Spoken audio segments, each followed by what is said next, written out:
WhatsApp New York. On file effectivement à New York, où cette présidentielle française a eu aussi de beaux effets. Vous confirmez, c'est bien donc le premier tour. Est-ce qu'il en est sorti? Et surtout le fait, peut-être, je ne sais pas, je parle sous votre contrôle, Grégory Volokin, bonsoir, chez Mescat Financial Services, qu'on ait évité ce Mélenchon-Le Pen, ce duel-là d'eurosceptiques qui fait que vous montez aussi?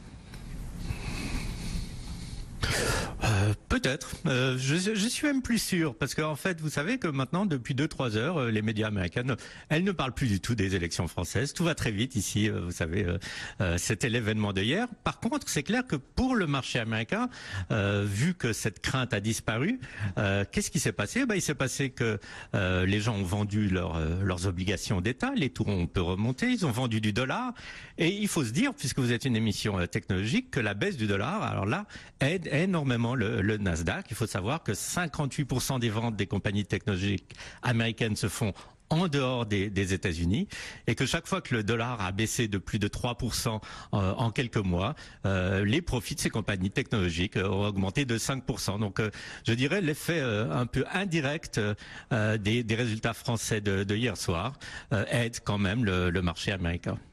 Bon, c'est une exception française. Là, comment vous regardez votre scrutin, vous qui connaissez évidemment bien la France, mais qui est installé aux États-Unis depuis des années et des années.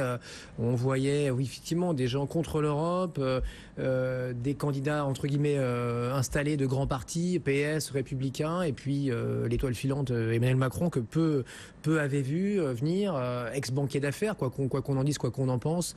Votre bilan de premier tour.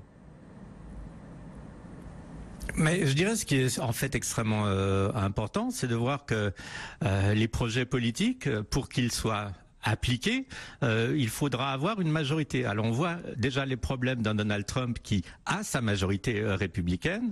Je dirais que les Américains sont assez sensibles à ça. On a Macron qui sera sûrement élu. Enfin bon, c'est en tout cas une possibilité. Mais quelle sera sa majorité? Et franchement, on peut pas le dire. Et quelles seront les mesures économiques qu'il pourra prendre? On peut pas le dire non plus. Donc les commentaires un peu américains, c'est oui, c'est très très bien. Le marché français était relativement bien orienté cette année, 4% de hausse. Là, on a encore 4% de hausse. Ça fait 8%. Est-ce qu'on n'a pas déjà un peu monté au maximum pour la France? Maintenant, il faut voir un peu quels vont être les effets politiques et surtout économiques après les élections, après le deuxième tour et puis surtout après les élections législatives. Merci beaucoup Grégory et Marine Le Pen qui évidemment ne lâche rien, elle y croit dur comme fer. Nous pouvons gagner, nous allons gagner cette présidentielle. Voilà ce qu'elle dit à l'instant sur France 2, c'est parfaitement faisable. Juge la candidate du Front National, elle se dit convaincue que le brouillard autour du candidat d'En Marche va s'estomper car les Français découvriront le contenu de son projet d'une très grande violence sociale, économique et migratoire. Fin de citation. Courte pause, le pitch de Tech & Co revient juste après ça. Vous commentez, vous réagissez aussi sur l'hashtag TechCo, comme tous les soirs. On est là du lundi